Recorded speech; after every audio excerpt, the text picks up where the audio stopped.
Gipalig-on ang pagligay sa sakit o gihatagan ang matagusa o kahibalo aron magpulyo at nga mahimso.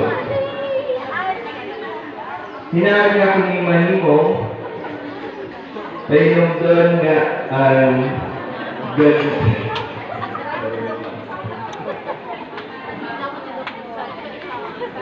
Bira.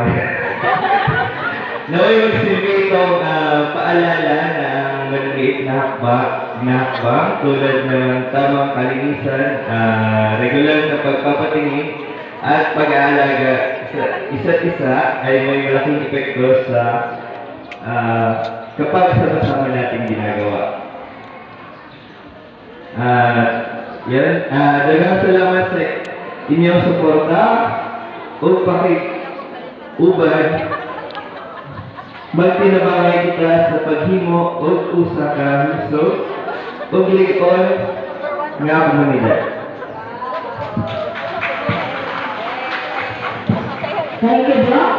Kaya gusto ko palakpak ba na nag-isod na si Doc na kasabot dito?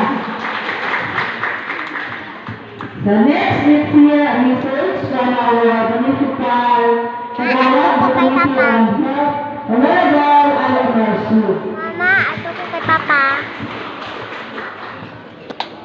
Ito po English na yung mawad.